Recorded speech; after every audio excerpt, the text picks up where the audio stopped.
Good morning student.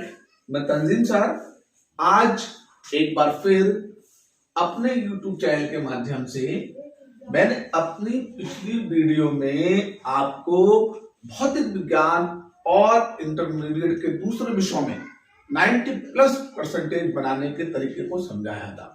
उसी को लेकर के अब मैं आपको क्रम से सारे सवालों को जवाब बताऊंगा कारण सहित। उसके लिए आज मैंने आधुनिक भौतिकी के पहले प्रश्न को चुना है।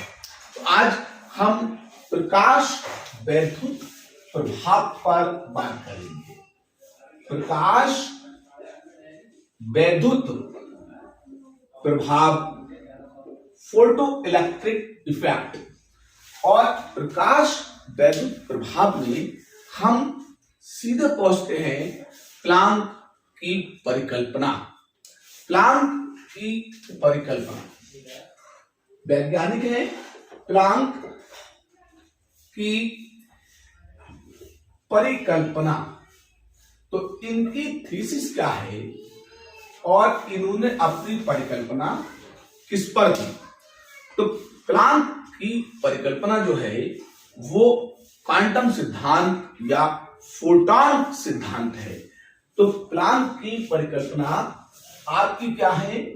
इसे फोटॉन, जिस पार्टिकल को नाम दिया इन्होंने फोटॉन, या क्वांटम सिद्धांत है। और इसको ही आज हम जानेंगे अपने इसमें। तो फोटॉन या क्वांटम सिद्धांत क्या है? ये एक एनर्जी पैकेट है।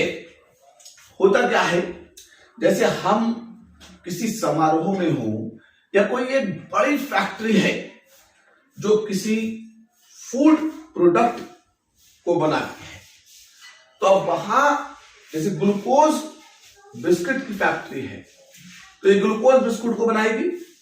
तो बिस्किट हमें क्या देंगे? एनर्जी देंगे। लेकिन वो एनर्जी हम तक कैसे पहुंचेगी? वो एनर्जी हम तक छोटे छोटे पैकेट्स बन के आते हैं। छोटे छोटे पैकेट्स बन के आते हैं। तो उस रूप में तो आती है, या किसी शादी समारोह में बहुत बड़े बड़े बर्तनों में भोजन बनता है। तो भोजन क्या है? हमारे लिए ऊर्जा का एक स्रोत है। लेकिन जब वो हम तक आता है तो छोटे छोटे पैकेट्स या प्लेट्स या प्यालों में आता है। तो आज हम फोटॉन सिद्धांत की तरफ से चलते हैं। तो बताया जाता है कि हमारी पृथ्वी पर ऊर्जा का एकमात्र सोर्स सूर्य है। तो ऊर्जा का एकमात्र सोर्स जो है वो हमारे पास सूर्य है। ये एक सूरज हमने लिया। तो ये सूरज जो है ये ऊर्जा का एकमात्र स्रोत है। और इस पर हल्के एलिमेंट्स, आयनीज, हाइड्रोजन और हीलियम, हाइड्रोजन और हीलियम जैसे हल्के एलिमेंट्स असंख्य मात्रा में भरे हुए हैं। सूरज पर हाइड्रोजन और हीलियम जैसे असंख्य एलिमेंट्स असंख्य मात्रा में भरे हुए हैं। और सूरज पर नाभिकीय संलयन की अभिक्रिया होती है।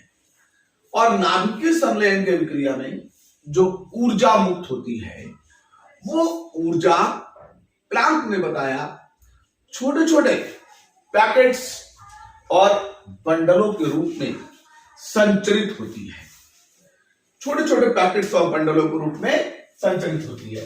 तो सूरज पर जो ऊर्जा थी, ये ऊर्जा जब सूरज से निकली और माध्यम में, यानी कि माध्यम में हमारी पृथ्वी, ये पृथ्वी हो गई। और पृथ्वी पर आपके पेड़ पौधे भी होंगे इस तरह से। और पृथ्वी पर ही हमारे घास फूस होगी। और पृथ्वी पर ही कुछ जीव जंतु भी होंगे। तो इस तरह से तो अब इन सबको ऊर्जा सूरज से ही तो मिलेगी। तो सूरज से ये ऊर्जा जब पृथ्वी की तरफ चली। तो ये जो छोटे छोटे पार्टिकल हैं, ये विकिरण के रूप में आगे की तरफ बढ़े। किसके रूप में? विकिरण के रूप में। तो इन एनर्जी के, ऊर्जा के ये जो पैकेट पृथ्वी की तरफ चल रहे हैं, इन पैकेट को ही फोटॉन नाम दिया। तो फोटॉन क्या है? प्लांक ने बताया, सूरज पर बनने वाली नाभिकीय संलयन की क्रिया से जो ऊर्जा होती है, वो पृथ्वी पर जब सूरज से आगे की ओर बढ़ती है तो वो ऊर्जा के छोटे छोटे पैकेट्स और बंडल के रूप में आगे बढ़ती है। इन पैकेट्स या बंडल को फोटॉन कहते हैं। और अब जो ऊर्जा के पैकेट्स और बंडल हैं, ये तरंगों के रूप में आगे चलेंगे, तो इनके पास तरंगदैर्घ्य भी होगी, आवृत्ति भी होगी, और साथ ही साथ ये फोटॉन जो है वो माध्यम में प्रकाश की चाल से संचरित होगी। तो अब आगे की तरफ हम देखते हैं, तो देखिए भाई, जिसके अंदर ऊर्जा ज्यादा होगी और जिसमें ऊर्जा कम होगी, अब दोनों को आप समान समय दो और कहो अब इसमें चक्कर लगाओ, तो जिसमें ऊर्जा ज्यादा होगी वो उतने समय में ज्यादा चक्कर लगा लेगा, और जिसमें ऊर्जा कम होगी वो उतने समय में कम चक्कर लगाएगा। और प्रति सेकंड चक्करों की संख्या आवृत्ति कहलाती है। तो इसलिए फोटॉनों की ऊर्जा जो होती है वो उनकी आवृत्ति के अनुक्रमानुपाती होती है। यानी कि जिस फोटॉन की ऊर्जा जितनी ज्यादा होगी, उस फोटॉन की आवृत्ति भी उतनी ज्यादा होगी। तो आइंस्टीन मतलब प्लांक ने जो बताया, तो बताया कि फोटॉन की ऊर्जा, एनर्जी, उसकी आवृत्ति प्रति सेकंड चक्करों की संख्या न्यू के अनुक्रमानुपाती होती है। अनुक्रमानुपाती होती है, एक छोटी सी बात है, अनुक्रमानुपाती होती है। तो इस हिसाब से एनर्जी डायरेक्टली प्रोपोर्शनली फ्रीक्वेंसी के हो जाएगी, जहां ई फोटॉन की ऊर्जा और न्यू फोटॉन की आवृत्ति है। अब जब अनुक्रमानुपाती को हटाएंगे यहां से, तो बैलेंस करने के लिए किसी एक कांस्टेंट को लेकर के आएंगे। अब क्योंकि घटना प्लान में दी है, तो इसलिए वो अपने ही कांस्टेंट h को यहां पर ले गया। तो E बराबर h न्यू। तो जहां h प्लांक नियतांक है, h प्लांक नियतांक है, अब न्यू आवृत्ति है और फोटॉन प्रकाश की चाल से चलता है, और एक चक्कर में चली गई दूरी उसकी तरंगदैर्घ्य कहलाती है।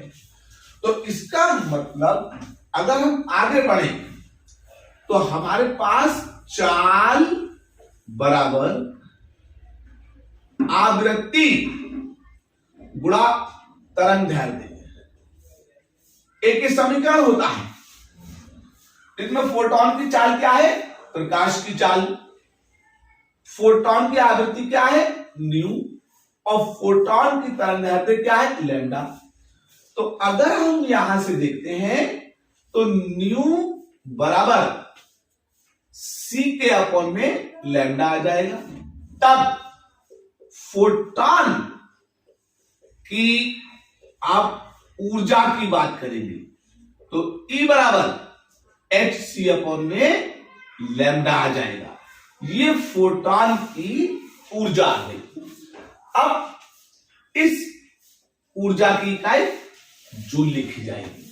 तो क्या है, अब प्लांक ने क्या बताया कि सूरज पर बनने वाली ऊर्जा हमारे पास पूरी नहीं आती है, बल्कि पूरी आती है तो वो ऊर्जा के छोटे छोटे पैकेट्स या बंडलों के रूप में आती है, जिनको फोटॉन कहते हैं। और हर एक फोटॉन की ऊर्जा अलग अलग होती है, जो उसकी आवृत्ति पर निर्भर करती है। तो जिस फोटॉन की आवृत्ति जितनी ज्यादा होगी, यानी कि 1 सेकंड में जो जितने ज्यादा चक्कर लगाएगा, उसकी ऊर्जा भी उतनी ही क्या होगी, अधिक होगी। तो फिर क्या हो जाएगा, फोटॉन की एनर्जी जो होगी वो उसकी फ्रीक्वेंसी के डायरेक्टली प्रोपोर्शनली हो जाएगी। इस तरह से अब जब प्रोपोर्शनली को हटाएंगे तो कोई कांस्टेंट लाएंगे। यहां पे हमने जिस एच को लेकर आए हैं, ये एच एक प्लांक नियतांक है। अब हम देखते हैं कि तरंगदैर्ध्य के रूप में एनर्जी का सूत्र कैसे बनेगा। तो फिर हमारे क्या होता है, चाल बराबर आवृत्ति गुणा तरंगदैर्ध्य। अब फोटोन प्रकाश की चाल तो चलते हैं, तो प्रकाश की चाल कांस्टेंट सी से रिप्रेजेंट करेंगे, आवृत्ति को न्यू से और वेवलेंथ को लैम्डा शो किया है, इसलिए frequency nu is equal to C upon lambda आएगा। Now putting the value of nu, ठीक है, इन इक्वेशन ऑफ एनर्जी। तो अब ऊर्जा के समीकरण में इसके हम मान को रखेंगे, तो फिर यहां पे हमारा E बराबर एच अपॉन में लैम्डा आ जाएगा, क्योंकि सभी का ये एमकेएस में होती है, इसलिए एनर्जी का मात्रक जूल लिखा जाएगा। एक छोटी सी बात और यहां पर लिखेंगे कि फोटॉन की ऊर्जा जो होती है ना, वो पूर्ण गुणज होती है। फोटॉन की ऊर्जा पूर्ण गुणज होती है, यानी कि E बराबर एन एच सी अपॉन में लैम्डा, और जहां पर n जो होगा वो एक पूर्ण संख्या होगी, 1 है, 2 है, 3 है, 4 है, 5 है, इनके बीच में ये संख्या नहीं रह सकती है। तो मैंने आज आपको अपने इस क्लास में प्रकाश वैद्युत प्रभाव के चैप्टर्स को शुरू करने से पहले मैंने प्लांक के फोटॉन सिद्धांत को समझाना ज्यादा बेहतर समझा है, क्योंकि जब हमने फोटॉन के सिद्धांत को समझाया है तो आगे चल के हम फोटॉन के द्रव्यमान और फोटॉन से संबंधित संवेग है और उसकी तरंगदैर्ध्य है, इनके बारे में भी आगे जानेंगे। तो उम्मीद करता हूं कि इस वीडियो में प्लांक की परिकल्पना आपको पसंद आई होगी। अगली वीडियो में मैं आपके लिए प्लांक नियतांक का मात्रक है, उसका आंतरिक मान है और विमीय सूत्र पर चलेंगे। तब तक के लिए जय हिंद।